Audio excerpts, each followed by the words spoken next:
ప్రజాశ్రేయస్సు గురించి నిరంతరం కృషి చేస్తున్న పాణ్యం నియోజకవర్గ ఎమ్మెల్యే కాటసాని రాంభూపాల్ రెడ్డిపై 30వ వార్డు కార్పొరేటర్ జయరాముడు తన తండ్రి సంజన్నలు విమర్శలు చేయడం తగదని షరీఫ్ నగర్ వైఎస్ఆర్సీపీ నాయకులు అన్నారు. 30వ వార్డు కార్పొరేటర్ జయరాముడు పైన తప్పుడు కేసులు పెట్టి ఇబ్బందులకు గురిచేస్తున్నారని, పాణ్యం నియోజకవర్గ ఎమ్మెల్యే కాటసాని రాంభూపాల్ రెడ్డి పైన విమర్శలు చేయడం చాలా సిగ్గుచేటన్నారు.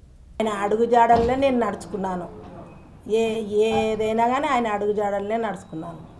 మరి సంజన్న ఏ విధంగా సార్ని విమర్శించినాడో మనకైతే తెలియదు.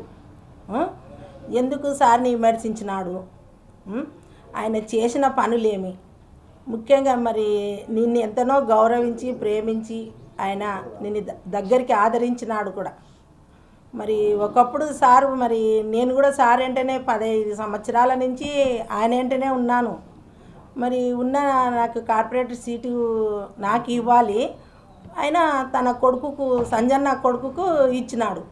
ఎందుకు ఇచ్చినాడు, అమ్మ హేమలతమ్మ నీవు వద్దులే, ఇప్పుడు యూత్ ఉంది కాబట్టి యూత్ ద్వారా జయరామ్కి ఇస్తామని జయరామ్కి ఇచ్చినాడు. ఆయన నేను భయపడలేదు. సరేనా మీరు ఎట్లా చెప్తే అట్లా అని ఆయన అడుగుజాడలనే ఇంతవరకు నేను ఏ పార్టీలో కూడా చేరలేదు, పోలేదు కూడా ఎక్కడికి. మరి కొందరైతే పార్టీలు మార్చుకుంటూనే ఏ పార్టీ వచ్చిందంటే ఆ పార్టీలో వెళ్ళిపోవడము, మరి మళ్ళీ ఈ పార్టీ ఉందంటే ఈ పార్టీలోకి రావడము. వచ్చినా కూడా సారు ఎంతో డబ్బులు ఇచ్చి మరి సంజన్న నీకేమన్నా డబ్బులు ఖర్చు అయినావా, నీకు పార్టీలో కార్పొరేటర్ సీటుకు రావాలంటే ఒక 10 లక్షలైనా కావాలి ఎవరికైనా కానీ. మరి ఒక్క రూపాయి ఖర్చు పెట్టకుండా ఎమ్మెల్యే సారు నిన్ను గెలిపించి నీ కొడుకుని నిలబెట్టి, నీకు 3 పిల్లలు ఉన్నారంటే కూడా లేదు నీ కొడుకుని నిలబెట్టి అని జయరాముని నిలబెట్టి గెలిపించిన ఆయనకే నీ మీద ఆయనకి ఏమి అంత కేసులు పెట్టడానికి. ఒకసారి మీరు అట్లా ఎమ్మెల్యేని విమర్శించకూడదు, ఎవరినైనా కానీ నువ్వు ఎమ్మెల్యేలని విమర్శించకూడదు.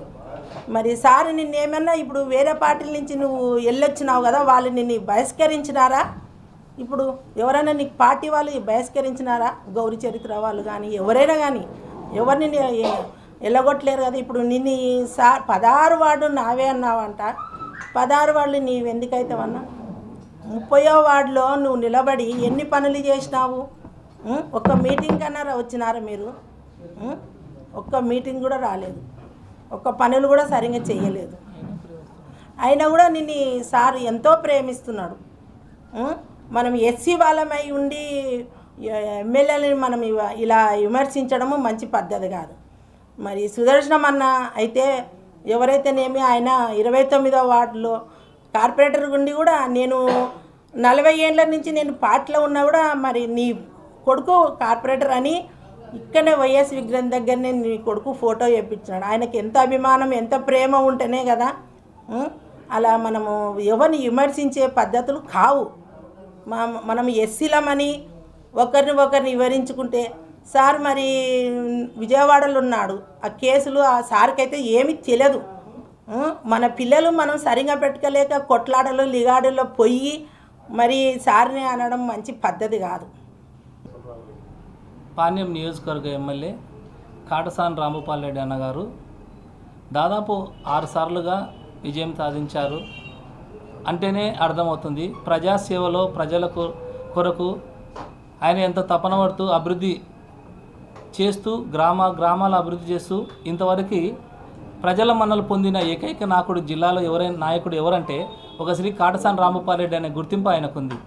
అలాంటిది ఈరోజు నగరపాలక సంస్థ పరిధిలోని 30 వార్డు కార్పొరేటర్ జయరాముడు తన తండ్రి సంజన్న గారు మాట్లాడినటువంటి విషయం పైన ఈరోజు ఇక్కడ విలేకరుల సమావేశంలో మాట్లాడుతున్న విషయం ఏంటంటే, టీడీపీలోకి చేరుతున్నారని అక్రమ కేసులు తన కుటుంబం పెట్టారని ఆయన ఆరోపిస్తున్నారు. అయితే కాటసాని రాంభూపాల్ రెడ్డి గారు పార్టీకి సంజన్న కుటుంబం దాదాపు 4-5 నెలలుగా దూరం ఉంటుంది. ఈ 4-5 నెలల్లో అక్రమ కేసులు బనాయించింది, ఇప్పుడు ఎందుకు కేసులు పెడతాను అని రాంభూపాల్ రెడ్డి గారు అంటున్నారు. కార్యకర్తలతో అని చెప్పుకోవడం